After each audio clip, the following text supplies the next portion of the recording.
HSC 2026 এবং 27 বছর শিক্ষার্থীরা আসসালামু আলাইকুম। আশা করি প্রত্যেকে ভালো আছি, সুস্থ আছি। আমরা টি20 হিসাব বিজ্ঞানের আরেকটি ক্লাস নিয়ে তোমাদের মাঝে হাজির হলাম। এই ক্লাসটিতে আমরা সবচেয়ে গুরুত্বপূর্ণ প্রশ্নগুলো সলভ করব হিসাব বিজ্ঞান সেকেন্ড পেপারে, ঠিক আছে? তো আমরা এখানে কোশ্চেন সলভ করতেছি, ব্যাপারটা এমন না। আমরা এখানে অ্যানালাইসিস করে টপিক বিশ্লেষণ করে পড়তেছি। যেমন একটা এমসিকিউ, এটার সাথে রিলেটেড যে টপিকটা, এই টপিকটা কতভাবে প্রশ্ন আসতে পারে এবং প্রিভিয়াস ইয়ারে কতভাবে প্রশ্ন আসছে, আমরা A to Z বিশ্লেষণ করে কিন্তু পড়তেছি, ঠিক আছে? তো সবাইকে ওয়েলকাম করছি। প্রত্যেকে যারা যারা যুক্ত হয়েছে লাইভটি শেয়ার করে দিব বন্ধুদের মাঝে, সবাইকে ক্লাসে যুক্ত করে দিব। এই ক্লাসগুলো দেওয়ার রিজন একটাই, যাতে করে তুমি হিসাব বিজ্ঞানে কি করতে পারো, A+ নিশ্চিত করতে পারো, এবং যাদের বেসিক ক্লিয়ার না তারা বেসিকটা ক্লিয়ার করে A+ নিশ্চিত করতে পারো, ঠিক আছে? আমরা এমনভাবে পড়াচ্ছি যাতে করে হিসাব বিজ্ঞানের কনসেপ্টটাও ক্লিয়ার হয়, প্রিভিয়াস ইয়ারের প্রশ্ন সম্পর্কে আইডিয়া হয়, বোর্ড কোশ্চেন তুমি যাতে কনফিডেন্টলি সলভ করতে পারো, ঠিক আছে? তো যারা যারা যুক্ত হয়েছি প্রত্যেকেই ভাই একটু শেয়ার করে, লাইভটি শেয়ার করে ডান লিখে দিব। সবাই দ্রুত লাইভটি শেয়ার করে একটু ডান লিখে দেবো প্রত্যেকেই। আর সব কিছু শোনা যাচ্ছে কিনা আমাকে একটু বলো, সব কিছু ঠিকঠাক শোনা যাচ্ছে কিনা আমাকে একটু বলো। যদি ঠিকঠাক থাকে তাহলে আমরা সরাসরি ক্লাসে চলে যাব কথা না বলে। আর কাইন্ডলি প্রত্যেকে একটা করে শেয়ার করো, ফার্স্ট একটা করে শেয়ার করে দাও দ্রুত। আর যদি হচ্ছে কোনো প্রবলেম থাকে সাথে সাথে বলো, ওকে?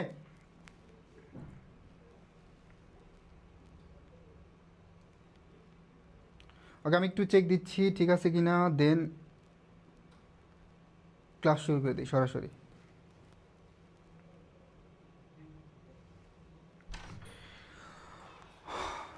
গ্রুপে শেয়ার দিচ্ছেন না? ওকে, তাহলে আমরা আজকে একদম শুরুতেই দেখো অংশীদারি ব্যবসা হিসাব নিকাশ থেকে শুরু করব। এবং অংশীদারি ব্যবসা এই টপিকটা কিন্তু খুবই ইম্পর্টেন্ট। এখানে দুইটা ক্যাটাগরিতে কোশ্চেন হয়। নাম্বার 1, থিওরিটিক্যাল পার্ট থেকে প্রশ্ন হয় এবং এখানে অনেক কন্ডিশন আছে। আমরা এখান থেকে যে প্রশ্নগুলো হয়, বিশেষ করে উত্তোলনের উপরে সুদ, মূলধনের উপরে সুদ, ঋণের উপরে সুদ, চুক্তির অবর্তমানে কত % হারে ধার্য করতে হয়, একটু ঝামেলায় পড়ে যায়। পাশাপাশি উত্তোলনের সুদের কিন্তু মাসের শুরুতে, মাঝামাঝি শেষে, মাসের শুরুতে মাঝামাঝি শেষে, 2 মাস অন্তর, 3 মাস অন্তর, সপ্তাহান্তে, সপ্তাহের শুরুতে, এই যে কন্ডিশনগুলো এগুলো কিন্তু আমরা জানি না। সো এইগুলো আমরা পুরোটাই ক্লিয়ার করব, ঠিক আছে? তো দেখো প্রথমে এখানে যে প্রশ্নটা আছে 10 নম্বরে, অংশীদারি ব্যবসার মূল উপাদান কি অথবা অংশীদারি ব্যবসার মূল ভিত্তি কি, সো এটা আমরা ক্লিয়ার করব। তো এই কোশ্চেনটা আমার মনে হয় প্রত্যেকেই পারবো। তারপর এখানে আরও কতভাবে প্রশ্ন হতে পারে, সম্ভাব্য কতভাবে কোশ্চেন আসতে পারে, এই বিষয়টা আমরা A to Z ক্লিয়ার করব, ঠিক আছে? তো আমাকে একটু এনশিওর করো যে অংশীদারি ব্যবসার মূল ভিত্তিটা আসলে কি। এটা যদি না পারো তাহলে ভাববো যে তুমি হচ্ছে, যেমন 9-10 কিন্তু এটা ছিল এবং এটা ম্যানেজমেন্টের প্রশ্ন, ঠিক আছে? তাহলে ভাববো যে তুমি কখনো বই ধরো না এটা। তো দেখো এই অংশীদারি ব্যবসা বা পার্টনারশিপ বিজনেস, এই অংশীদারি ব্যবসা বা পার্টনারশিপ বিজনেস, এটার মূল উপাদান অথবা মূল ভিত্তি হচ্ছে চুক্তি। কি বলতো? চুক্তি মানে কন্ট্রাক্ট, এটা হচ্ছে কি মূল ভিত্তি। তাহলে অংশীদারি ব্যবসাটা পরিচালিত হয় কি চুক্তি অনুসারে। অংশীদারি ব্যবসার যে মুনাফা বন্টন করা হয়, যেমন ধরো প্রশ্ন যদি আসে যে অংশীদারি ব্যবসায়ের মুনাফা বন্টন করা হয় কিভাবে, এই যে মুনাফাটা বন্টন করা হয়, এই মুনাফাটা বন্টন করা হয় কিভাবে, যদি প্রশ্ন আসে তাহলে হবে চুক্তি অনুসারে। মুনাফা বন্টন করা হয় কিভাবে ভাইয়া? মুনাফা বন্টন করতে হয় চুক্তি অনুসারে, ঠিক আছে? তার মানে মেন প্রায়োরিটি এবং সবচেয়ে বেশি প্রায়োরিটি দিতে হবে চুক্তিকে। চুক্তি যদি না থাকে তাহলে মুনাফা বন্টন করতে হবে সমান হারে। চুক্তি করা না থাকলে মুনাফা বন্টন করতে হবে সমান হারে। চুক্তি করা না থাকলে মুনাফা বন্টন করতে হবে সমান হারে। বুঝতে পারছি? সর্বশেষ যদি অংশীদারি ব্যবসা বিলোপ সাধন হয়ে যায়, অংশীদারি ব্যবসা বিলোপ সাধন হয়ে গেলে মুনাফাটা বন্টন করতে হবে কিভাবে বলো তো? মূলধন ব্যালেন্সের ভিত্তিতে। এই মূলধন ব্যালেন্সের ভিত্তিতে কিভাবে? মূলধন ব্যালেন্সের ভিত্তিতে যখন অংশীদারি ব্যবসা বিলোপ সাধন হয়ে যাবে, ঠিক আছে? যখন অংশীদারি ব্যবসা থাকবে না, হ্যাঁ, যখন অংশীদারি ব্যবসা ব্যানিশ হয়ে যাবে, তখন হচ্ছে মুনাফাটা বন্টন করতে হবে মূলধন ব্যালেন্সের ভিত্তিতে। তার মানে ভাইয়া মুনাফা বন্টনের ক্ষেত্রে সবার আগে আমাদের দেখতে হবে যে চুক্তি আছে কিনা, অপশনে চুক্তি আছে কিনা খুঁজতে হবে যে চুক্তি আছে কিনা। যদি চুক্তি থাকে তাহলে চুক্তি অনুসারে হবে মুনাফা বন্টন, আর যদি চুক্তি না থাকে সেক্ষেত্রে কি সমান হারে মুনাফা বন্টন করতে হবে সর্বশেষ মূলধন ব্যালেন্সের ভিত্তিতে। এখন এটা শুধু থিওরিটিক্যাল পার্ট থেকে প্রশ্ন আসবে ব্যাপারটা কিন্তু এমন না, ব্যাপারটা কিন্তু এমন না। এখানে দেখবা এই কন্ডিশন না জানলে তুমি কিন্তু মুনাফা বন্টন করতে পারবা না। যখন এমসিকিউ সলভ করবা তখনও ভুল করবা, যখন সিকিউ সলভ করবা তখনই কিন্তু ভুল হবে। এই জন্য এই পার্টগুলা বা এই যে কন্ডিশনগুলো আছে ছোটো ছোটো, এগুলো ভালো করে শিখতে হবে। তো এতটুকু ক্লিয়ার অংশীদারি ব্যবসার, এতটুকু ক্লিয়ার? ওকে, তো এতটুকু ক্লিয়ার হলে আমি আরেকটু এখানে তোমাদেরকে শেখাবো, সেটা হচ্ছে সুদ, উত্তোলনের সুদ। সবাই জানো যে উত্তোলনের সুদ, এই উত্তোলনের সুদ কিভাবে ধার্য করে এটা আমরা একটু দেখব। দেখো উত্তোলনের সুদের ক্ষেত্রে মাসের যদি বলে শুরুতে, এটা একটু লিখে রাখো, মাসের শুরুতে বললে সবাই জানো, তারপর একটু লিখো যারা না জানি। 6.5 মাসের যদি বলে মাঝামাঝি, মাসের মাঝামাঝি যদি বলে তাহলে হবে 6 হবে। আর যদি বলে মাসের শেষে কত হবে, মাসের শেষে হবে তোমার 5.5। এই যে 3টা পয়েন্ট, এই 3টা পয়েন্ট মনে রাখবা। তারপর কি মনে রাখতে হবে, তারপর মনে রাখতে হবে ভাইয়া 2 মাস অন্তর 2.5 দ্বারা গুণ করতে হয়। যদি বলে 3 মাস অন্তর তাহলে কত দ্বারা গুণ করতে হয়, 1.5 দ্বারা গুণ করতে হবে। এতটুকু মনে রাখবা। এছাড়া উত্তোলনের সুদ সব সময় আমরা তারিখকে প্রায়োরিটি দিব, তারিখ অনুসারে উত্তোলনের সুদটা ধার্য করা হয়। এই জন্য অংশীদারি ব্যবসার ক্ষেত্রে তারিখটা খুবই খুবই খুবই ইম্পর্টেন্ট। ঠিক আছে, তারিখকে সর্বপ্রথম আমরা প্রায়োরিটি দিব। যদি তারিখ না থাকে সেক্ষেত্রে আমরা হচ্ছে কি করব, উত্তোলনের সুদ অলওয়েজ 6 মাসে ধার্য করব। তাহলে তারিখ যখন না থাকবে তখন আমরা উত্তোলনের সুদ 6 মাসে ধার্য করব। Have you got it or not? তারিখ না থাকলে আমরা 6 মাসের উত্তোলনের সুদ ধার্য করব। তারিখ যদি না থাকে সেক্ষেত্রে আমরা 6 মাসের উত্তোলনের সুদ ধার্য করব। সবাই বুঝতে পারছি ভাইয়া? পুরা সবার কনসেপ্ট ক্লিয়ার? একটু সবাই একটু রেসপন্স করি, সবাই বুঝতে পারছি? সবাই বুঝতে পারছি?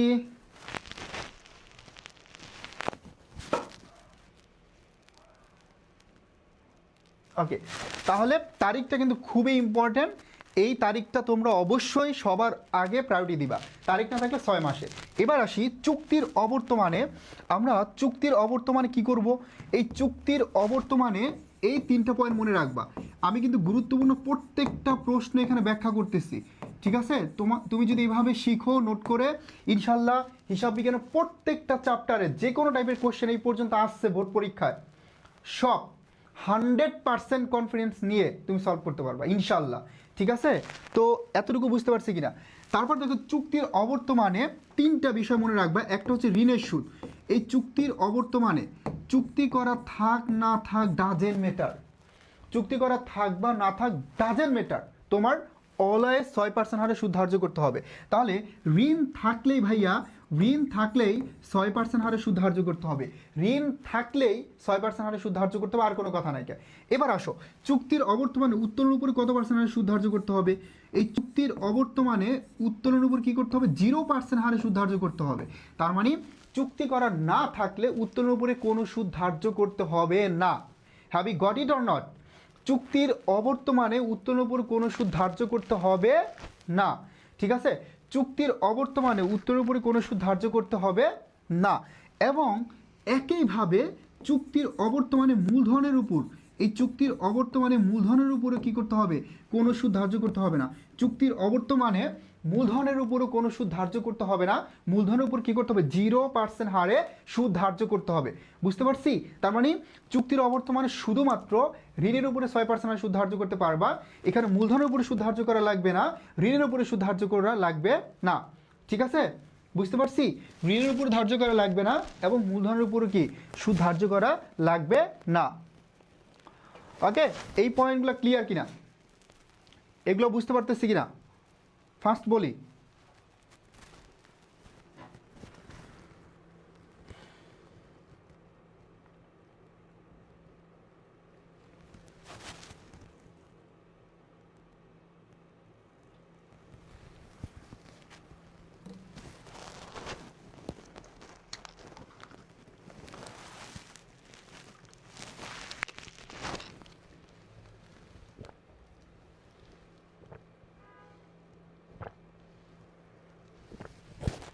ওকে, আমরা যতটুকু নোট করলাম ক্লিয়ার তো? ওকে, এবার আমরা একটু দ্রুত যাব যেহেতু আমাদের কনসেপ্টটা পুরো ক্লিয়ার। তাহলে অংশীদার ব্যবসার মূল উপাদান কোনটি? এটা হচ্ছে অংশীদারদের চুক্তি। হ্যাঁ, অংশীদারদের মধ্যে হচ্ছে চুক্তি, এটাই হচ্ছে মূল ভিত্তি। দেন আমরা চলে যাব চুক্তিপত্র উল্লেখ না থাকলে। দেখো কনসেপ্ট ক্লিয়ার করছি, এবার এই প্রশ্নগুলো ধুমসে তুমি সলভ করবা নিজে নিজে, 100% কনফিডেন্স নিয়ে তুমি কম সময় কী করতে পারো, সলভ করতে পারবা। ঠিক আছে, তো দেখো এই চুক্তিপত্রে যদি উল্লেখ না থাকে, এই চুক্তিপত্রে উল্লেখ না থাকলে অংশীদারগণ কি দাবি করতে পারে? তার মানে চুক্তিপত্রে যদি উল্লেখ না থাকে তাহলে অংশীদারগণ কি দাবি করতে পারবে? একটু আগে পড়েছি, আনসার করো। একটু আগে কিন্তু কনসেপ্ট ক্লিয়ার করছি, সো এটা সবার আনসার করতে হবে। তাহলে চুক্তি করা না থাকলেও আমরা ঋণের উপরে 6% হারে সুদ ধার্য করতে পারবো। চুক্তির অবর্তমানে কি করতে পারবো, ঋণের উপরে 6% হারে আমরা কি করতে পারবো, সুদ ধার্য করতে পারবো এবং দাবি করতে পারবো। Have you got it? Okay, then আমরা চলে যাচ্ছি পরবর্তী কোশ্চেনে, কোশ্চেন নাম্বার 12। ব্যাংকিং অংশীদারি ব্যবসায় সর্বোচ্চ সদস্য সংখ্যা কত? এখন এটা আমরা নর্মালি হচ্ছে অনেকে ভুল করি, ইন্টারমিডিয়েটে অ্যাডমিশনে কি ভুল করবে না। তো আমরা জানি যে অংশীদারি আইন হচ্ছে কত সালের, 1932 সালের। তো 1932 সালের অংশীদারি আইন অনুসারে সর্বনিম্ন সদস্য সংখ্যা হচ্ছে 2 জন। তাহলে এই অংশীদারি ব্যবসার সদস্য সংখ্যা, এই সদস্য সংখ্যা সর্বনিম্ন কতজন? এই সদস্য সংখ্যা সর্বনিম্ন হচ্ছে 2 জন। সদস্য সংখ্যা সর্বনিম্ন কয়জন? সর্বনিম্ন হচ্ছে ভাইয়া 2 জন। আর সর্বোচ্চ কতজন? সর্বনিম্ন 2 জন আর সর্বোচ্চ হচ্ছে সর্বনিম্ন 2 জন আর সর্বোচ্চ হচ্ছে 20 জন। এটা আমরা সবাই জানি। বাট যখন এটা হয়ে যাবে ব্যাংকিং অংশীদারি ব্যবসা, যখন হয়ে যাবে ব্যাংকিং অংশীদারি ব্যবসা, তখন সর্বনিম্ন সদস্য সংখ্যা 2 জন আর সর্বোচ্চ সদস্য সংখ্যা হবে 10 জন। তখন কিন্তু এটা চেঞ্জ আসবে, বুঝতে পারছি? যখন অংশীদারি ব্যবসাটা হবে ব্যাংকিং অংশীদারি ব্যবসা, যখন অংশীদারি ব্যবসাটা হবে ব্যাংকিং অংশীদারি ব্যবসা, তখন কিন্তু কনসেপ্টটা চেঞ্জ হয়ে যাচ্ছে। Have you got it? তখন কিন্তু চেঞ্জ হয়ে যাচ্ছে। আর আরেকটা মনে রাখবা, সেটা হচ্ছে সীমিত বা সীমাবদ্ধ অংশীদার। এটাও তোমাদের কিন্তু মনে রাখা লাগবে, সীমিত বা সীমাবদ্ধ অংশীদার, এখানে সর্বনিম্ন 2 জন এবং সর্বোচ্চ কতজন? 19 জন। ঠিক আছে, এই পয়েন্টগুলো মনে রাখবা, সুন্দর করে নোট করবা। এবং এখানে যে কন্ডিশনগুলো আছে এটা, আর বিশেষ করে অংশীদারি ব্যবসার যখনই তুমি কোনো ম্যাথ সলভ করতে যাবে, তখন তারিখটা ভাই খুবই ইম্পর্টেন্ট। এখানে ঋণের সুদ ধার্য করো, উত্তোলনের সুদ ধার্য করো, এখানে মাঝে মাঝে মূলধন, অতিরিক্ত মূলধনটা বেশিরভাগ সময় দেখবা যে বছরের মাঝামাঝি সময় নিয়ে আসে। তো এই পয়েন্টগুলো খুবই ইম্পর্টেন্ট এবং তোমার খুব ভালো করে খেয়াল করতে হবে তারিখটা, তা না হলে কিন্তু ম্যাথ পুরোটাই ভুল হয়ে যাবে। এমসিকিউ সলভ করো, সিকিউ সলভ করো, ডাজেন্ট ম্যাটার। ঠিক আছে, তাহলে ভাইয়া আমরা সদস্য সংখ্যাগুলো শিখলাম। অংশীদারি ব্যবসার মূল ভিত্তি চুক্তি 1932 সালের অংশীদারি আইন অনুসারে অংশীদারি ব্যবসায়ের সর্বনিম্ন সদস্য হচ্ছে 2 জন আর সর্বোচ্চ 20 জন। ঠিক আছে, আর ব্যাংকিং অংশীদারি ব্যবসার ক্ষেত্রে সর্বনিম্ন সদস্য সংখ্যা হচ্ছে 2 জন, সর্বোচ্চ কতজন? 10 জন। ঠিক আছে, একইভাবে সীমিত বা সীমাবদ্ধ অংশীদারির ক্ষেত্রে সর্বনিম্ন সদস্য সংখ্যা 2 জন, সর্বোচ্চ হচ্ছে 19 জন। Have you got it or not? Okay, আমি নেটওয়ার্কের কারণে তোমাদের কমেন্টগুলো দেখতে পাচ্ছি না। আর এখানে হচ্ছে একটা শো করাইতে সাই এডুকেশন কমার্স পেজ থেকে যারা কমেন্ট করছে তাদেরটা দেখতে পারতেছি। ডাজেন্ট ম্যাটার ভাই, তোমাদের কিন্তু সর্বোচ্চ রেসপন্স করতে হবে। তোমাদের জন্য 1 মাস বেবি ফ্রি ক্লাস দিচ্ছি, তাও কি T20। এখন দরকার কি T20? এখন কি টেস্ট খেললে হবে? হবে না, এখন 4 ছক্কা মারতে হবে।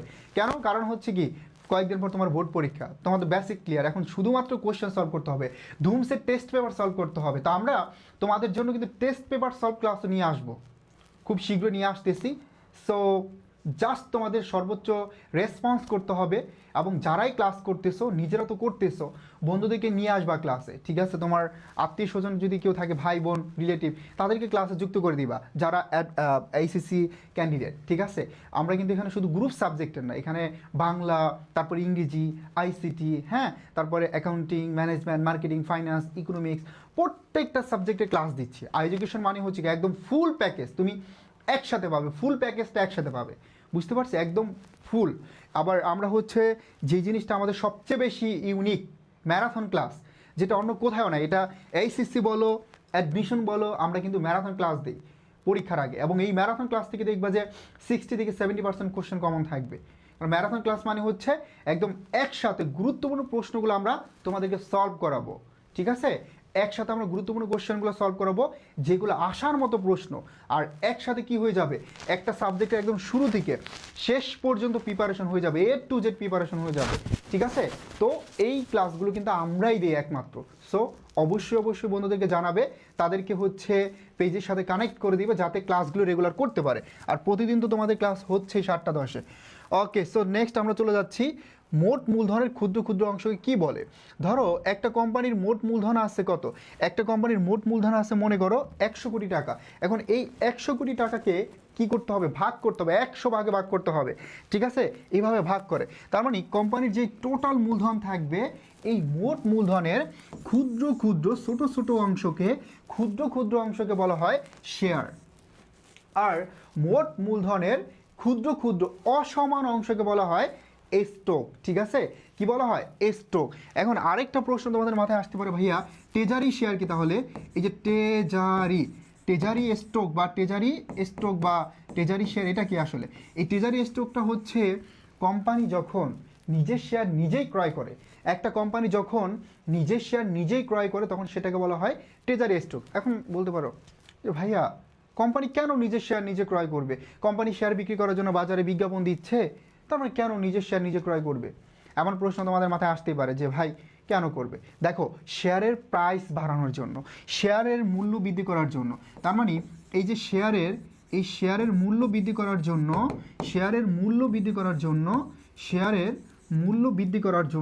শেয়ারের মূল্য বাড়ানোর জন্য কি করা হয়? শেয়ারের মূল্য বৃদ্ধি করার জন্য অথবা বাড়ানোর জন্য কোম্পানি নিজের শেয়ার নিজেই ক্রয় করে, আর এটাকে বলা হয় ট্রেজারি স্টক অথবা ট্রেজারি শেয়ার। ঠিক আছে, গট ইট?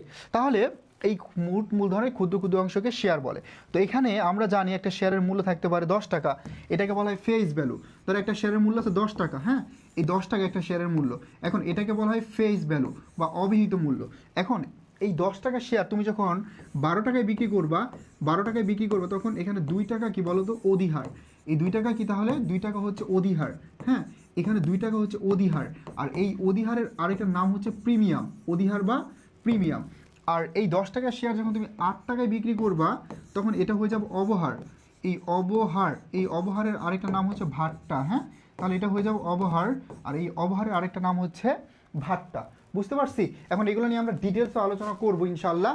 সো আজকে যেহেতু আমি একটা করে এমসিকিউ সলভ করাচ্ছি, এটার সাথে সম্ভাব্য যে প্রশ্নগুলো আসতে পারে এইগুলো আলোচনা করতেছি। ঠিক আছে, বুঝতে পারছি? আশা করি এই কনসেপ্টটা ক্লিয়ার সবার। দেন আমরা মুভ করতেছি 14, কোশ্চেন নাম্বার 14, 14। অবহারের পরিমাণ অভিহিত মূল্যের সর্বোচ্চ কত হার হতে পারে? তা আমরা জানি যে অবহারের পরিমাণ, হ্যাঁ, এই যে অবহারের পরিমাণ অথবা ভাট্টার পরিমাণ, অবহার বা ভাট্টার পরিমাণ সর্বোচ্চ হতে পারে কত? সর্বোচ্চ হতে পারে 10%। সর্বোচ্চ কত হতে পারে? 10%। তার মানে অবহার এবং ভাট্টার সর্বোচ্চ পরিমাণ হবে 10%। ঠিক আছে? সো অনেকে ভাবতে পারে যে ভাইয়া আপনি তো পড়াচ্ছেনই, অনেক পড়াচ্ছেন, আলটিমেটলি আমাদের কমেন্টগুলো দেখতেছেন না, সেখানে শো করতেছে না, তো ওয়াইফাইতে প্রবলেম, এই জন্য হচ্ছে কমেন্টগুলো দেখা হচ্ছে না। তো যাই হোক, ইনশাল্লাহ তোমাদের প্রবলেম থাকলে ওই কমেন্টগুলো শেষও করবা। হ্যাঁ, ক্লাস যখন শেষ করবো তখন আমি হচ্ছে দেখবো ইনশাল্লাহ। ঠিক আছে? আর আপাতত ক্লাস করো, আর আমি এমনভাবে বুঝাবো যাতে করে তোমার কনসেপ্টটা পুরোপুরি ক্লিয়ার হয়ে যায়। ঠিক আছে? আর লাইভে যারা হচ্ছে এখনো রিয়াকশন দাও না, একটা রিয়াক্ট দিয়ে দাও, অ্যাটলিস্ট এটা করো, হ্যাঁ, প্রত্যেকে একটা রিয়াকশন দিয়ে দাও। আর নিজের টাইমলাইনে রাখো ক্লাসটা, তোমার যখনই মনে হবে যে হ্যাঁ আমার এখানে একটু কনফিউশন আছে তখন কিন্তু ক্লাসটা দেখতে পারবা। আদারওয়াইজ কিন্তু আমাদের পেজে যে পরিমাণ ক্লাস ভিডিও প্রতিদিন হচ্ছে তুমি খুঁজে পাবে না। ঠিক আছে? সো এটা করতে পারো, কাইন্ডলি প্রত্যেকে এই কাজটা করতে পারো। ওকে, তাহলে আমরা জানি শেয়ার অবহার বা ভাট্টার সর্বোচ্চ পরিমাণ কত হতে পারে? 10%। তাহলে শেয়ার প্রিমিয়ামেরটা সর্বোচ্চ কত হতে পারে? এটা তোমাদের প্রশ্ন। ভাইয়া তাহলে শেয়ার প্রিমিয়াম বা অধিহারের পরিমাণ সর্বোচ্চ কত হতে পারে? শেয়ার প্রিমিয়াম বা অধিহারের পরিমাণ সর্বোচ্চ হতে পারে, এটা শেয়ার ধারা সীমাবদ্ধ থাকবে। এটা কি হবে? এটা শেয়ার ধারা সীমাবদ্ধ থাকবে। Have you got it or not? এটা শেয়ার ধারা সীমাবদ্ধ থাকবে। বুঝতে পারছি? বুঝতে পারছি। দেখো এই যে 26 বছরের শিক্ষার্থীরা, তোমাদের লাইফের সবচেয়ে গুরুত্বপূর্ণ সময় হচ্ছে এটা। ঠিক আছে? তো এই গুরুত্বপূর্ণ সময়টাকে অবহেলা করো না, তাহলে কিন্তু সারা জীবন আফসোস করতে হবে। ওকে, সো এবার আমরা একটা ম্যাথ সলভ করবো, দেখি এই ম্যাথটা কে পারি। এই ম্যাথগুলো কিন্তু খুবই ইম্পর্টেন্ট। তোমার দেখবা যে এই টার্মগুলা থেকে সমাপনী মজুত পণ্য, বিক্রিত পণ্যের ব্যয়, প্রারম্ভিক মজুত পণ্য, ক্রয়, বিক্রয় মূল্য, এই যে 5টা টার্ম, এখান থেকে 2টা এমসিকিউ তোমার আসবে। তাছাড়া মনে রাখবা মুনাফার হার, এখান থেকে একটা প্রশ্ন আসবে। দেখবো যে পরীক্ষায় তুমি যে কোনো বোর্ড কোশ্চেন সলভ করো, দেখবো যে আসছে ক্রয় মূল্যের উপর মুনাফার হার 33.33% হলে বিক্রয় মূল্যের উপর কত। আবার আসছে মার্জিন 50% হলে মার্কআপ কত। ঠিক আছে? তার মানে মুনাফার হার থেকে কিন্তু একটা প্রশ্ন মাস্ট আসবে। বুঝতে পারছি? মুনাফার হার থেকে একটা প্রশ্ন মাস্ট আসবে। তো আমরা বের করবো বিক্রয়যোগ্য পণ্যের ব্যয়। তো দেখো এখানে কি দেওয়া আছে?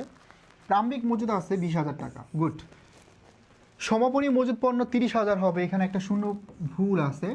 তারপর আছে বিক্রয়, এই বিক্রয় আছে 5 লাখ টাকা। মুনাফা ক্রয় মূল্যের 25%, তাহলে বিক্রয়যোগ্য পণ্যের ব্যয় কত? এখন এই বিক্রয়যোগ্য পণ্যের ব্যয় বের করার দুইটা সূত্র আছে। আমি হচ্ছে যারা আমাদের পেজ বেসের ছিল আমি একটা সিকোয়েন্স লিখে দিয়েছি, সুন্দর করে একটা সিকোয়েন্স লিখে দিয়েছি।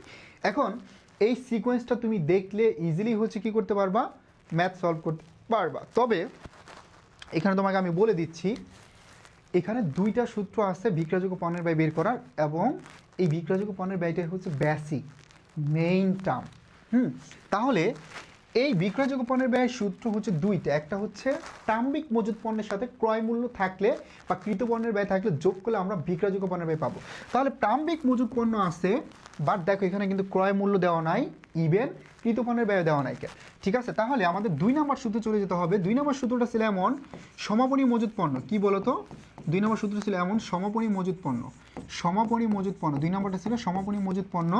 এটার সাথে আমরা যখন বিক্রিত পণ্যের ব্যয় যোগ করব, সমাপনী মজুত পণ্যের সাথে আমরা যখন বিক্রিত পণ্যের ব্যয় যোগ করব, বিক্রিত পণ্যের ব্যয় যোগ করব, তখন আমরা পাবো বিক্রয়যোগ্য পণ্যের ব্যয়। এখন সমাপনী মজুত পণ্য 30,000 টাকা, ধরো আমি লিখিয়ে ফেললাম বা লিখলাম 30,000। এবার লাগবে কি বিক্রিত পণ্যের ব্যয়। এবার খুঁজো খুঁজো খুঁজো, এখানে দেখো সুন্দর করে দেখো যে বিক্রিত পণ্যের ব্যয় দেওয়া আছে কিনা। যদি না থাকে তাহলে কি করতে হবে, ক্যালকুলেশন করতে হবে। তো দেখো আছে কিনা, এখানে যেহেতু নাই আমরা বের করব। এখানে আছে বিক্রয়ের পরিমাণ 5 লক্ষ টাকা আর মুনাফা ক্রয় মূল্যের উপরে 25। তো মুনাফা ক্রয় মূল্যের উপর কত আছে 25, কিন্তু ক্রয় মূল্য কি দেওয়া আছে, নাই। তাহলে 5 লক্ষ টাকা, এই 5 লক্ষ টাকা দেওয়া আছে কার উপরে, বুঝার ট্রাই করো।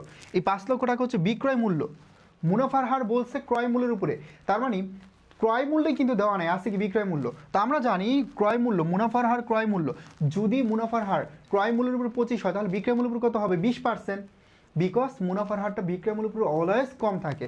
কত পার্সেন্ট, 20%। তো দেখো 20% করলে এই যে 20%, 5-20 কত 100, এই 1 লাখ টাকা এখানে মুনাফা। তো আমরা পেয়ে গেলাম মুনাফা, এই যেটা বের করলাম এটা হচ্ছে নাম হচ্ছে মুনাফা, আর এটার নাম ছিল বিক্রয় মূল্য। তো দেখো এই যে বিক্রয় মূল্য ছিল এখানে 5 লাখ টাকা, এই বিক্রয় মূল্য থেকে যখন আমি মুনাফা বাদ দিব, বিক্রয় মূল্য থেকে যখন আমি মুনাফাটা বাদ দিব তখন পাবো কি বিক্রিত পণ্যের ব্যয়। তার মানে এই যে দেখো 4 লক্ষ টাকা, এটা হচ্ছে বিক্রিত পণ্যের ব্যয়। এই 4 লক্ষ টাকাটা কি বিক্রিত পণ্যের ব্যয়। দেখো বিক্রয় মূল্য থেকে যখন মুনাফা বাদ দেওয়া হয় তখন কি পাওয়া যায়, বিক্রিত পণ্যের ব্যয়। তার মানে যখন আমি বিক্রয় মূল্য থেকে মুনাফাটা বাদ দিয়ে দিব তখন পাবো বিক্রিত পণ্যের ব্যয়। আবার বিক্রিত পণ্যের ব্যয় বা মোট ব্যয়, এই বিক্রিত পণ্যের ব্যয় বা মোট ব্যয়ের সাথে যখন তুমি মুনাফাটা যোগ করে দিবা তখন পাবে তুমি বিক্রয় মূল্য। তখন কি পাবে, তখন পাবে তুমি বিক্রয় মূল্য। হ্যাভ ইউ গট ইট, তখন তুমি পাবে হচ্ছে বিক্রয় মূল্য। তাহলে এবার তুমি বের করে ফেলো, এবার এটা ক্যালকুলেশন করে ফেলো ফার্স্ট।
ওকে, তাহলে আমরা বিক্রিত পণ্য ব্যয় বের করছি 4 লক্ষ টাকা। এই যে দেখো 4 লক্ষ টাকা, তার মানে এই 4,30,000 টাকা, 4,30,000 টাকা হচ্ছে তোমার বিক্রয়যোগ্য পণ্যের ব্যয়।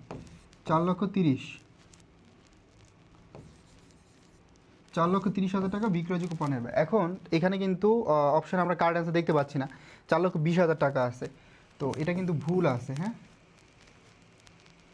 সরি, এখানে সমাপনী মজুত পণ্য 30, হ্যাঁ তার মানে ভুল আছে। তো এখানে বিক্রয়যোগ্য পণ্যের ব্যয় কিন্তু ভুল আছে, হ্যাঁ আনসারে ভুল আছে। এখানে বিক্রয়যোগ্য পণ্যের ব্যয় হবে 4,30,000, আমাদের তো সমাপনী মজুত পণ্য দেওয়াই আছে 30,000, হ্যাঁ 30,000, আর আমরা হচ্ছে বিক্রয়যোগ্য পণ্যের বিক্রিত পণ্যের ব্যয় বের করলাম 4 লাখ টাকা। বিক্রয় থেকে যখন মুনাফাটা বাদ দিব তখন পাবো বিক্রিত পণ্যের ব্যয়। তো কত পেলাম?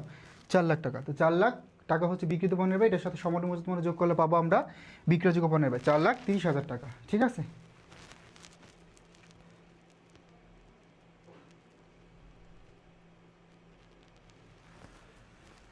ওকে। সো পরবর্তীতে আমরা আরেকটা কোশ্চেন দেখব। তার আগে যাদের স্বপ্ন আছে যে আমার এইচএসসি প্লাস পেতে হবে, শুধু এইচএসসি না, এবং ইন ফিউচার হচ্ছে আমি পাবলিকান হব, ঢাবিয়ান হব, ঢাকা বিশ্ববিদ্যালয়ে যদি স্বপ্ন থাকে, হ্যাঁ, ঢাকা বিশ্ববিদ্যালয়, তারপর হচ্ছে চট্টগ্রাম বিশ্ববিদ্যালয়, জাহাঙ্গীরনগর বিশ্ববিদ্যালয়, জগন্নাথ বিশ্ববিদ্যালয়ে যদি তুমি পড়তে চাও, তাহলে অবশ্যই তোমার জন্য আমরা নিয়ে আসছি এই কোর্সটি, কামব্যাক কোর্স 2.0। এই কোর্সে আমরা হচ্ছে কী করব, একদম বেসিক থেকে পড়াবো, এবং বেসিক ক্লাস মানে ফাউন্ডেশন ক্লাসগুলো একদম সম্পূর্ণ ফ্রিতে দিব, যাতে করে তুমি তোমার বেসিকটা ক্লিয়ার করতে পারো। পাশাপাশি তোমাদের জন্য কিন্তু আমরা প্রি অ্যাডমিশন কোর্সও নিয়ে আসছি। এই প্রি অ্যাডমিশন কোর্সে ভর্তি হলে তুমি হচ্ছে ফ্রিতে অ্যাডমিশনের আগে 43টা ক্লাস পাবে, বাংলা, ইংরেজি আর গ্রুপ সাবজেক্টগুলোতে সব মিলিয়ে 43টা লাইভ ক্লাস পাবে, লাইভ ক্লাস। ঠিক আছে, তারপর আমরা মেইনলি শুরু করবো হচ্ছে কি তোমাদের এইচএসসি পরীক্ষা শেষ হওয়ার পর টার্গেট ডিউ আইসো ব্যাসে হচ্ছে কি মেইন খেলাটা শুরু হবে। তবে এটাও কিন্তু কম খেলা নয়, এটা কিন্তু তোমার এইচএসসি প্লাস পেতে অনেক বেশি হেল্প করবে। ঠিক আছে, তার মানে হচ্ছে এই যেই কোর্সে তোমরা যদি ভর্তি হও তাহলে শুধু এইচএসসিটা পাবে, আর প্রি অ্যাডমিশন কোর্সে ভর্তি হলে এইচএসসি অ্যাডমিশন দুইটাই পাবে। ঠিক আছে, তো ডিসকাউন্টে ভর্তি চলছে আমাদের এই কোর্সগুলোতে। এখানে আলাদা আছে যে শুধুমাত্র চাও যে আমি বাংলা ইংরেজি অ্যাকাউন্টিং নিব, সরি বাংলা ইংরেজি আইসিটি নিব, নিতে পারো। যদি চাও যে আমি হচ্ছে গ্রুপ সাবজেক্টগুলো বিশেষ করে হিসাব বিজ্ঞান, ম্যানেজমেন্ট, মার্কেটিং, ফাইন্যান্স এগুলো নিব, সেটাও নিতে পারো। ঠিক আছে, সো এটা তোমার উপর ডিপেন্ড করবে। ওকে, সো ডিসকাউন্ট ভর্তি চলছে আমাদের প্রি অ্যাডমিশন কোর্সে বা কামব্যাক কোর্স 2.0-তে। এখনই দ্রুত ভর্তি হয়ে যেতে পারো যদি তোমার স্বপ্ন থাকে পাবলিকান হওয়ার। যদি তুমি চাও যে হ্যাঁ আমি পাবলিকান হতে চাই, আমি এইচএসসি প্লাস পেতে চাই, বাবা মায়ের মধ্যে হাসি ফোটাতে চাই, আমি নিজেকে ভালো একটা অবস্থান নিয়ে যেতে চাই, তাহলে এই কোর্সগুলো তোমার জন্য বেস্ট হবে। বিকজ আমরা শুধু পড়াবো না, এক্সাম নিব, তোমাদের গাইডলাইনের মধ্যে রাখবো। দেখো ডিরেকশনটা অনেক বেশি ইম্পর্টেন্ট। অনেক অনেক অনেক ভালো শিক্ষার্থী আছে, অনেক, যারা হচ্ছে প্রচুর পড়াশোনা করে কিন্তু আলটিমেটলি রেজাল্ট ভালো করতে পারে না। এটা রিজন একটাই, তারা কোশ্চেন প্যাটার্ন বুঝতে পারে না। কোশ্চেন প্যাটার্ন না বুঝে এলোমেলোভাবে প্রিপারেশন নেয়, আলটিমেটলি তেমন একটা রেজাল্ট তখন তারা আসে না। ঠিক আছে, সেই জন্য একটু বুঝে বুঝে পড়তে হবে, মেন্টরের অধীনে থাকতে হবে, গাইডলাইনের অধীনে, তাহলে কিন্তু ভালো করা পসিবল। ঠিক আছে, তো যাদের বেসিক একদমই ক্লিয়ার না, হ্যাঁ, যারা স্বপ্ন দেখো যে না এতদিন কিছুই পড়ি নাই কিন্তু ভালো রেজাল্ট করতে হবে, তো তাদের জন্য ভাই অবশ্যই বেস্ট অপশন এই কোর্সগুলো, ফার্স্ট ভর্তি হয়ে যাও। হ্যাঁ, ওকে, তারপর আমরা চলে যাচ্ছি পরবর্তী কোশ্চেনে। কোশ্চেন নাম্বার 16 নিচের কোনটি মজুদ পণ্যের অন্তর্ভুক্ত নয়? দেখো মজুদ পণ্য এটার অন্তর্ভুক্ত নয় কোনটা? এখানে চালানি কারবারের প্রেরিত পণ্য এটাও একটা পণ্য, অসমাপ্ত পণ্য এটাকে বলা হয় সমাপনী মজুদ পণ্য বা অসমাপ্ত পণ্য, সমাপনী মজুদ পণ্য। তারপর আমাদের আরও আছে, কিন্তু কি আছে, আরও আছে হচ্ছে তোমার অর্ধসমাপ্ত পণ্য বলতে পারো। তারপরে যে ক্রয়কৃত পণ্য, তাহলে সবগুলোই পণ্য। বাট এই বিক্রিত পণ্য এটা কিন্তু বিক্রি করে দিচ্ছে, এটা কিন্তু আর মজুত নাই। বিক্রিত পণ্য মানে কি, পণ্যটা তুমি বিক্রি করে দিচ্ছ, তোমার প্রতিষ্ঠান থেকে পণ্যটা চলে গেছে, দ্যাটস আমরা বলতে পারি এটা কোনো কি নয়, এটা কোনো মজুত পণ্যের মধ্যে পড়ে না। ঠিক আছে, বুঝতে পারছি? ওকে, আর এখানে এই চালানি কারবারে প্রেরিত পণ্য, অসমাপ্ত পণ্য, ক্রয়কৃত পণ্য সবগুলো তোমার প্রতিষ্ঠানে আছে। হ্যাঁ, তুমি ক্রয় করছো, নিয়ে আসছো, প্রতিষ্ঠানে রাখছো। তোমার সমাপনী মজুদ পণ্য যেটা বছর শেষে এখনও মজুদ আছে, বিক্রি হয় নাই। তারপরে যেটা তোমার প্রেরিত পণ্য, তো প্রেরিত পণ্য প্রতিষ্ঠানে আসছে, তাহলে কোনটা অন্তর্ভুক্ত নয়? এটা হচ্ছে বিক্রিত পণ্যটা। ওকে, দেন আমরা চলে যাচ্ছি কোশ্চেন নাম্বার 17-তে। এই প্রশ্নটা বলছে কোম্পানির শেয়ার মূলধনকে সাধারণত কত ভাগে ভাগ করা হয়? তা আমরা জানি কোম্পানির শেয়ার মূলধনকে সাধারণত ভাগ করা হয় 3 ভাগে। কোম্পানির শেয়ার মূলধনকে কত ভাগে ভাগ করা হয়? কোম্পানির এই শেয়ার মূলধনকে ভাগ করা হয় 3 ভাবে। কীভাবে? সমান হার, অধিহার, অবহার। ঠিক আছে, তাহলে কোম্পানির শেয়ার মূলধনকে কত ভাগে ভাগ করা হচ্ছে? 3 ভাবে। কত ভাবে? 3 ভাবে। একটু মুছে দিচ্ছি, এখানে 3 ভাগে ভাগ করা হচ্ছে। সমান হার, অধিহার বা প্রিমিয়াম। 1 নাম্বার সমান হারে অভিহিত মূল্য এবং বিক্রয় মূল্য যদি সেম থাকে সেটা সমান হার। 2 নাম্বার আমরা বলবো অধিহার, এই অভিহিত মূল্য থেকে যতটুকু বেশি আসে অধিহার। এই অধিহারের আরেকটা নাম হচ্ছে প্রিমিয়াম। অধিহার অথবা এটার আরেকটা নাম হচ্ছে প্রিমিয়াম, শেয়ার অধিহার বা শেয়ার প্রিমিয়াম। এবং সর্বশেষ দেখো 3 নাম্বার, এই 3 নাম্বার আছে অবহার। এই অবহার এটার আরেকটা নাম হচ্ছে ভাট্টা, অবহার বা ভাট্টা। ঠিক আছে, তাহলে সমান হার, অধিহার, অবহার বা ভাট্টা। ওকে, এই তিনটা হচ্ছে আমাদের শেয়ারের শ্রেণীবিভাগ, 3 ভাগে ভাগ করা হয়। আর যদি মনে করো শেয়ারের মূল্য থাকে 100 টাকা, এটা হচ্ছে তোমার যদি 100 টাকা তুমি বিক্রি করো তখন এটাকে বলা হয় সমান হারে। যখন 100 টাকার শেয়ার তুমি বিক্রি করবে 110 টাকা, তখন এই 10 টাকা হচ্ছে শেয়ার অধিহার, বা এই 10 টাকা বলা হবে শেয়ার প্রিমিয়াম, ঠিক আছে। এবং যখন তুমি 100 টাকার শেয়ার বিক্রি করবে 90 টাকা, তখন এটাকে বলা হবে শেয়ার অবহার অথবা শেয়ার ভাট্টা, ঠিক আছে। তখন সেটাকে বলা হবে শেয়ার অবহার বা শেয়ার ভাট্টা। Have you got it? এখন এখানে আরও কিছু প্রশ্ন আসতে পারে, শেয়ার অবহার এটা কোন ধরনের হিসাব? ভাই, শেয়ার অবহারটা হচ্ছে একটা মূলধন জাতীয় ক্ষতি অথবা মূলধন জাতীয় ব্যয়। এটাকে দেখানো হয় কোথায়? দেখানো হয় আর্থিক অবস্থার বিবরণী সম্পদ পাশে, আর্থিক অবস্থার বিবরণী চলতি সম্পদ পাশে। আবার যদি প্রশ্ন আসে শেয়ার অধিহার বা শেয়ার প্রিমিয়াম, এটা কি ভাইয়া? তো শেয়ার অধিহার বা শেয়ার প্রিমিয়াম এটা হচ্ছে মূলত মূলধন জাতীয় আয় অথবা মূলধন জাতীয় প্রাপ্তি। এটা দেখানো হবে আর্থিক অবস্থার বিবরণীর ডায় পাশে। কোথায় দেখানো হবে? এটা দেখানো হবে আর্থিক অবস্থার বিবরণীর ডায় পাশে। Have you got it? Okay, then আমরা চলে যাচ্ছি পরবর্তী কোশ্চেন নাম্বারে, কোশ্চেন নাম্বার 18। তো এবার আমরা একটা উদ্দীপক পড়ব 18 নাম্বার। দেখো 18 এবং 19 নাম্বার প্রশ্নের উত্তর দিব। স্টার কোম্পানি, কোন কোম্পানির? Star company. তো এখানে স্টার কোম্পানি 10 টাকা, তাহলে শেয়ারের মূল্য 10 টাকা, 1 লাখ শেয়ারে নিবন্ধিত হলো। কোম্পানি 8% অবহারে 80% শেয়ার ইস্যু করলো। তার মানে ইস্যুকৃত শেয়ার মূলধন কত? 1 লক্ষ টাকার 80% হচ্ছে সে কী করছে? ইস্যু করছে। তাহলে কত হয়? 80,000 টাকা, সরি 80,000 শেয়ার। তাহলে 80,000 শেয়ার সে কী করছে? ইস্যু করছে। তার মানে ইস্যুকৃত শেয়ার কত? ইস্যুকৃত শেয়ার হচ্ছে আমার, ইস্যুকৃত শেয়ার বের করে ফেললাম 80,000। এবার দেখো এখানে বলছে প্রতিটা শেয়ারের মূল্য 10 টাকা আর অবহার কত? 8%। তাহলে এই 10 টাকার 8% কত হয়? 10 টাকার 8% বের করো। 8% যে অবহার, তাহলে 8% যদি আমি বের করি কত হবে?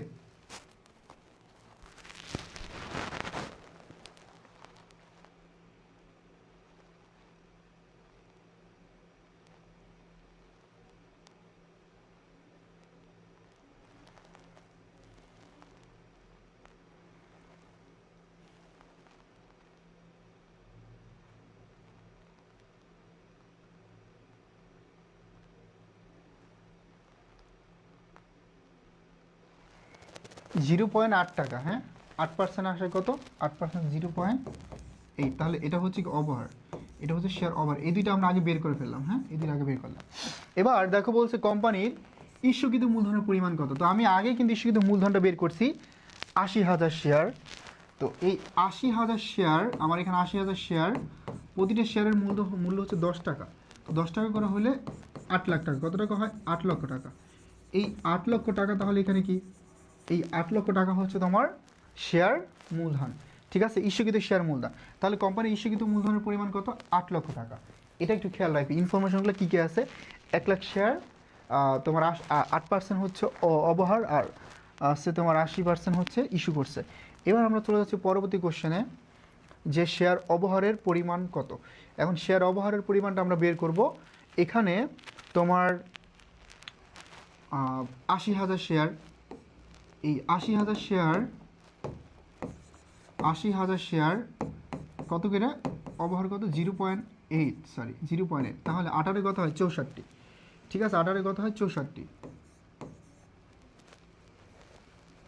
6,400। শেয়ার ওভার কত হয়? 6,400। শেয়ার ওভার কত হইল? 6,400, ঠিক আছে। তো প্রথমে আমরা ইস্যুকৃত শেয়ার মূলধনটা বের করলাম, দেন শেয়ার ওভারটা বের করলাম। হ্যাভ ইউ গট ইট?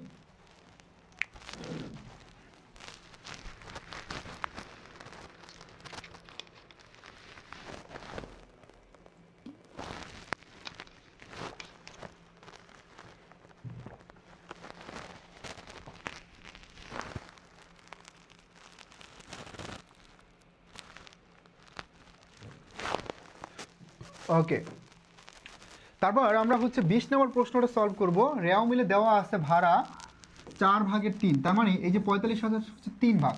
তো 4 ভাগের মধ্যে 3 ভাগ দেওয়া আছে, 1 ভাগ কি বলো তো? বকেয়া। 1 ভাগ কি? বকেয়া। 1 ভাগ হচ্ছে এখানে বকেয়া। 1 ভাগ হচ্ছে কি তাহলে এখানে বকেয়া। তাহলে দেখো এই যে 45,000 টাকা, 45,000 এখানে আমাদের 3 ভাগের টাকা দেওয়া আছে, 1 ভাগ কি বকেয়া, তাহলে দেখো 3 15 45, এখানে 1 ভাগ করলে আমার কত আসছে 15,000 টাকা। তার মানে এই যে 15,000 টাকা ভাইয়া, এই 15,000 টাকার নাম কি, এই 15,000 টাকা এটা হচ্ছে তোমার বকেয়া। ঠিক আছে, তার মানে এখানে বকেয়া ভাড়া কত 15,000 টাকা। আর যদি বলো মোট ভাড়া কত, বকেয়া ভাড়া 15, তো মোট ভাড়া যদি বলে এখানে 45,000 টাকা দেওয়া আছে, এখান থেকে বকেয়া আছে কত 15, তো বকেয়া আছে 15 আর 45 কত 60, এই 60,000 টাকা হচ্ছে মোট ভাড়ার পরিমাণ। তো এর মধ্যে 45,000 টাকা তোমার খরচ হয়েছে, আর হচ্ছে বকেয়া আছে কত 15,000 টাকা। ঠিক আছে, বকেয়া আছে কত, বকেয়া আছে হচ্ছে 15,000 টাকা। বুঝতে পারছি, ক্লিয়ার কনসেপ্টটা? ওকে, সো এবার আমরা দেখব পরবর্তী কোশ্চেন নাম্বার 21। এবার আমরা আরও একটা ম্যাথ সলভ করব। এই ম্যাথটাই বলছে বিক্রিত পণ্যের ব্যয় কত টাকা। তো দেখো, বিক্রিত পণ্যের ব্যয় বা হচ্ছে সমাপনী মজুদ পণ্য, কৃত পণ্যের ব্যয় অথবা ক্রয়, যেটাই ক্যালকুলেশন করতে বলুক, ডাজেন্ট ম্যাটার, আমার কাজ একটাই, এবং সেই কাজটা হচ্ছে প্রথমেই বিক্রয়যোগ্য পণ্যের ব্যয় বের করব। বুঝতে পারছি, প্রথমেই বিক্রয়যোগ্য পণ্যের ব্যয় বের করব। তো এখানে দেওয়া আছে প্রারম্ভিক মজুদ 25,000 টাকা। প্রারম্ভিক মজুদ কত আছে, এখানে প্রারম্ভিক মজুদ আছে 25,000। প্রারম্ভিক মজুদ আছে কত 25,000, প্রারম্ভিক মজুদ 25। দেন দেখো ক্রয় আছে, ক্রয়ের সাথে কিন্তু ফেরত বা আনুষঙ্গিক অন্য কিছুই নাই। ঠিক আছে, তাহলে এই প্রারম্ভিক মজুদ পণ্যের সাথে আমরা কৃত পণ্যের ব্যয় যোগ করব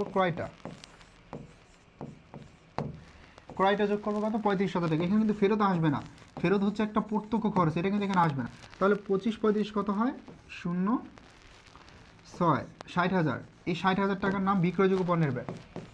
এটার নাম কি বলো তো, বিক্রয়যোগ্য পণ্যের ব্যয়।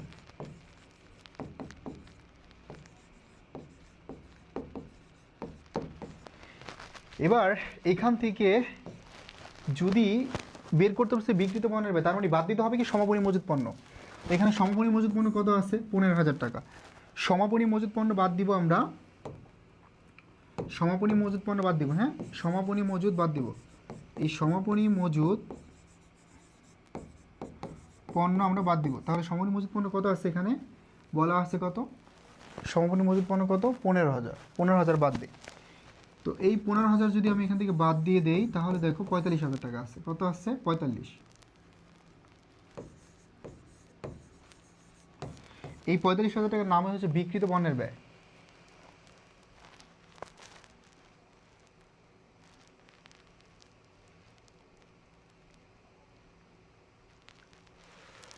ঠিক আছে, এই 45,000 টাকা হচ্ছে বিক্রিত পণ্যের ব্যয়। যদি এখানে কারেক্ট অ্যান্সার নাই, আনফর্চুনেটলি আমরা তারপর আরেকবার একটু চেক দিতে পারি। প্রারম্ভিক মজুদ পণ্য আছে কত 25। ঠিক আছে, প্রারম্ভিক মজুদ পণ্য 25, ক্রয় আছে কত 35। তাহলে বিক্রয়যোগ্য পণ্যের ব্যয় কত আসছে 60,000 টাকা। তারপর এখান থেকে আমরা সমাপনী মজুদ পণ্য বাদ দিচ্ছি, পাইছি কত 45,000 টাকা। এটা হচ্ছে বিক্রিত পণ্যের ব্যয়। তবে এখানে তোমার হচ্ছে এই প্রত্যক্ষ খরচটা যোগ করতে হবে, মজুরিটা, এটা আমাদের একটু ভুল হয়েছে, এটা যোগ হবে। এটা হচ্ছে তোমার এই ক্রয়ের সাথে যোগ হয়ে যাবে কত টাকা 20,000 টাকা। তাহলে 20,000 টাকা এখানে যোগ করলে আমার কিন্তু টাকা হয়ে যাচ্ছে 80,000। ঠিক আছে, প্রত্যক্ষ খরচটা যোগ হবে 80,000, 80 থেকে 15 বাদ দিলে তোমার 65,000 টাকা। তাহলে আমরা এখানে পেলাম 65,000 টাকা। এটা আমাদের একটু ভুল ছিল, এই 65,000 টাকা। বিক্রিত পণ্যের ব্যয় কত, বিক্রিত পণ্যের ব্যয় 65,000 টাকা। ঠিক আছে, যেহেতু প্রত্যক্ষ খরচটা আছে, তার মানে এটা কী করতে হবে যোগ করতে হবে কৃত পণ্যের ব্যয়ের সাথে। পরে আগে কৃত পণ্যের ব্যয় বের করবা, যেমন ক্রয়ের সাথে ক্রয় ফেরত বা অন্যান্য কোনো যদি খরচ থাকে, ক্রয় বাট্টা, তারপরে হচ্ছে বিজ্ঞাপন যদি থাকে, বিনামূল্যে পণ্য বিতরণ থাকে, এগুলো যোগ বিয়োগ করে দেন হচ্ছে তোমার কী করতে হবে প্রত্যক্ষ খরচ যদি থাকে, যেমন মজুরি, কারখানা ভাড়া, জাহাজ ভাড়া, ডক চার্জ, এগুলো থাকলে যোগ বিয়োগ করতে হবে। ওকে, তাহলে 65,000 টাকা। আমরা চলে যাচ্ছি পরবর্তী কোশ্চেনে। এবার একটা সূত্র দেখবো আমরা, জাস্ট ইজি একটা সূত্র। এই সূত্রটা হচ্ছে, ভালো করে একটু খেয়াল করো, মুখ্য ব্যয়। এই মুখ্য ব্যয়ের সাথে উৎপাদন উপরিব্যয় যদি যোগ করি, মুখ্য ব্যয়ের সাথে উৎপাদন ব্যয় উপরিব্যয় যোগ করলে কী পাবো, তো মুখ্য ব্যয়, এই মুখ্য ব্যয় আছে কত, এটার সাথে আমরা কী করবো উৎপাদন উপরিব্যয় যোগ করব। তো এই যে সিকোয়েন্সটা, এটা মনে রাখতে হবে, মুখ্য ব্যয়ের সাথে যোগ করবো হচ্ছে উৎপাদন উপরিব্যয়। মুখ্য ব্যয় এটার সাথে যোগ করবো আমরা উৎপাদন উপরিব্যয়। মুখ্য ব্যয়ের সাথে উৎপাদন উপরিব্যয় যোগ করলে, উপরিব্যয় যোগ করলে আমরা পাবো প্রতিষ্ঠানের কারখানা ব্যয়। কী পাবো, মোট কারখানা ব্যয়। এই কারখানা ব্যয়ের আরেকটা নাম হচ্ছে, কারখানা ব্যয়ের আরেকটা নাম হচ্ছে উৎপাদন ব্যয়। তো অনেক সময় কারখানা ব্যয়ও থাকতে পারে, উৎপাদন ব্যয়ও থাকতে পারে। বিকল্প নাম মাস্ট মনে রাখবা। ঠিক আছে, বিকল্প নামটা অনেক গুরুত্বপূর্ণ, এটা মনে রাখবা। এটা মনে রাখতে না পারলে কিন্তু তোমাদের জন্য অনেক বেশি কঠিন হয়ে যাবে, চ্যালেঞ্জিং হয়ে যাবে বিষয়টা। তো এটাও কিন্তু মনে রাখতে হবে। Have you got it?